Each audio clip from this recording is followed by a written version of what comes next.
Hello, a very good morning class 8th students. Welcome to online class. Students, today is your SST class. So today I am going to explain a new chapter in history. So everyone, all students, take out your book, open chapter 5 in history.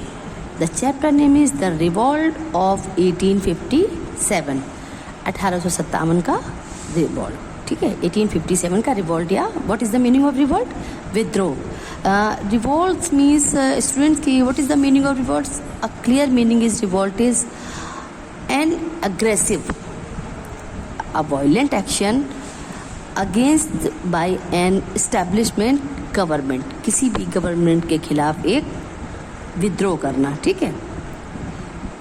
You know students की we must not forget that in the sky of India, we must not forget, हम कभी भी नहीं भूल सकते हैं that की in the sky of India की इंडिया के स्काई में seen as it is a small cloud में arise at first no bigger than a man's hand.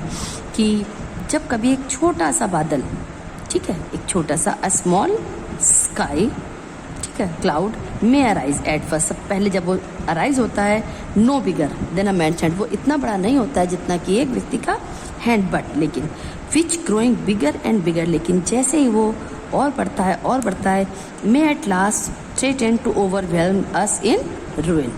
Okay, so thus people, Lord Canning, the Governor General of British, thus spoke Lord Canning.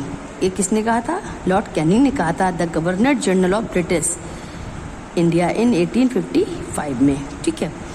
As events unfolded in one of the most turbulent periods in the history of colonial India. As events, जो events थे, unfolded events थे, is one of the most turbulent periods, ये सबसे ज़्यादा most turbulent period था India का.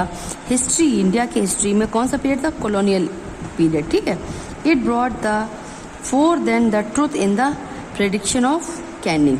The revolt of 1857 was the clearest expression of popular resistance against an oppressive rule that wanted to retain control over India at all cost. The revolt of 1857, जो 1857 का जो revolt था, that was the clearest expression. वो एक बिल्कुल clear expression था, साफ ये कह सकते थे कि उसमें ये शो होता था कि to popular resistance against an oppressive rule, कि वो जो ऑपरेसिव रूल था उसके अगेंस्ट एक्शन था, क्योंकि वो चाहते थे that wanted to retain control over India at all cost, वो पूरी इंडिया पे कंट्रोल चाहते थे ओवर ऑल कॉस्ट, किसी भी कीमत पर, और इसी वजह से ये एग्रेसिव एक्सप्रेशन और रिवॉल्ट स्टार्ट हुआ था. ओके, तो नेक्स्ट है the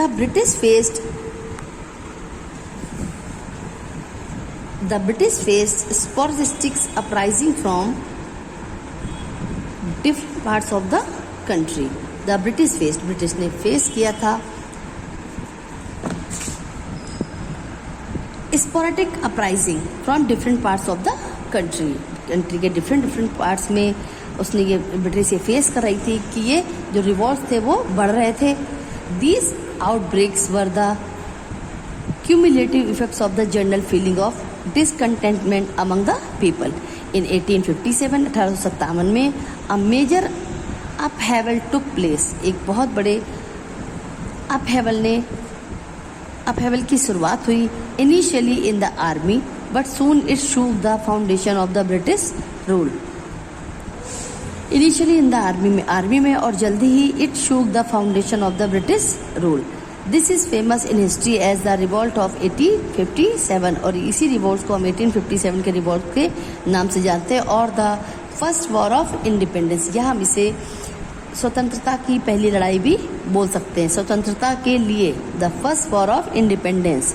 it registered the participation of peasants, craftsman, soldiers, artisans, nobles and rulers. It registered, इसमें कौन कौन व्यक्ति शामिल थे, किसने पार्टिसिपेट किया था? द पार्टिसिपेट्स ऑफ पीजेंट्स, वो सारे पीजेंट्स से तो बहुत ही परेशान थे, ठीक है. क्राफ्ट्समैन थे, सोल्जर्स थे, आर्टिसंस थे, नोबल्स थे एंड रूलर्स थे. इन दिस चैप्टर, अब हम इस चैप्टर में क्या करेंगे? We will touch upon the different aspects, हम उन डिफरेंट आस्पेक्ट्स पे, यानी डिफरेंट जो हमारी घटनाएं थी उन पे हम फोकस करेंगे, ठीक है। This of great revolt which literally overwhelmed the British due to its intensity, swiftness and mass appeal. Next है नेचर ऑफ द रिवॉल्ट्स। अब जो रिवॉल्ट स्टार्ट हुई थी उसका नेचर क्या था? The British of 1850, the revolt of 1857 has been termed as the sepoy mutiny. जो revolt था वो किस में परिवर्तित हो गया था? सिपॉय म्यूटिनी में, by the British.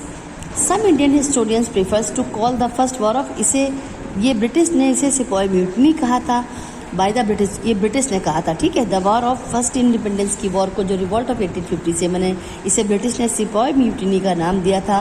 But some Indian historian, जो कुछ इंडियन हिस्टोरियंस थे, उन्होंने इसे क्या कहा था? Prefer to call it at the first war of independence. उन्होंने इसे स्वतंत्रता के लिए पहली लड़ाई, ठीक है, the first war of independence इसे नेम दिया था। Most of the British contemporary writers, जो बहुत सारे कंटेम्प्रेरी राइटर्स थे, such as sir James Outram and P Roberts views it is the mere mutiny of the soldiers which was broad, जो कि क्या लिया था? About the introduction of grace कार्डियज, यानी seal unit containing bullets, which was brought about the introduction of greatest cartridges, जो गोलियां थी, seal थी, यूनिट कंटेनिंग बुलेट्स, जो कि बुलेट्स थी, सील थी, उनको तोड़ने का। They insist that the mutiny never had a mass participation. वो ये इंसिस्ट करते थे कि जो म्यूटिनी थी, they don't want to mutiny never had a mass party, वो बहुत ज़्यादा पार्टिसिपेंट इसमें नहीं चाहते थे। And was concentrated in few pockets of north India. However, some of the British writers, जबकि कुछ ब्रिटिश राइटर्स थे, such as J.B. Norton, regards it is a mutiny as well as a revolt of the people, जिसे हम revolt mutiny भी कह सकते हैं या उन्हें हम रिवॉल्ट्स के लोग भी बोल सकते हैं। ऑन द अदर हैंड, जबकि दूसरी तरफ इंडियन नेशनलिस्ट लीडर, जो इंडियन के नेशनल लीडर्स थे, such as Veer Savarkar and A Mehta, call it a war of national independence. उन्होंने इसे वॉर ऑफ नेशनल इंडिपेंडेंस का नेम दिया था और the first war of independence का नेम दिया था। This is highlighting the participation of both Hindus and Muslim. इसमें उन्होंने हाईलाइट किया था किसका? दोनों का पार्टिसिपेशन, चाहे वो हिंदू हो या मुस्लिम, दोनों चाहते थे कि हमारी इंडिया इंडिपेंडेंट हो, स्वतंत्र हो। Even the British prime minister Disraeli recognise as it is as a national revolt. उन्हें ये रिकॉग्नाइज किया था, किसने? ब्रिटिश जो प्राइम मिनिस्टर थे, उन्होंने, डिसरेली ने, उन्होंने इसे नेशनल रिवॉल्ट का नेम भी दिया था।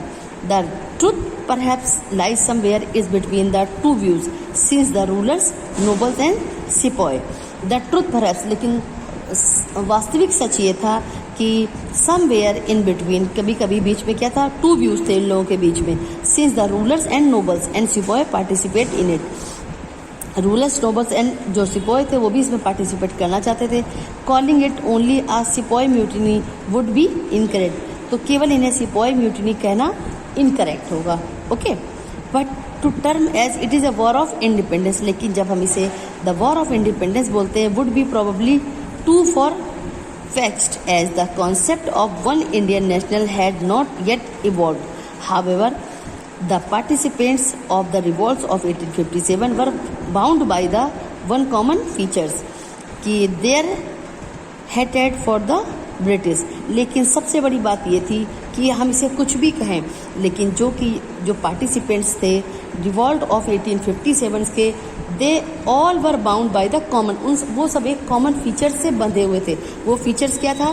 They are hated for the British, कि वो ब्रिटिश से नफरत करते थे, और यही एक रीज़न था कि वो चाहते थे कि हमारी इंडिया इंडिपेंडेंस हो। तभी उन्होंने सिपॉय म्यूटनी या इसे वॉर ऑफ इंडिपेंडेंस का नेम भी दिया था। So students, today I have explain till here.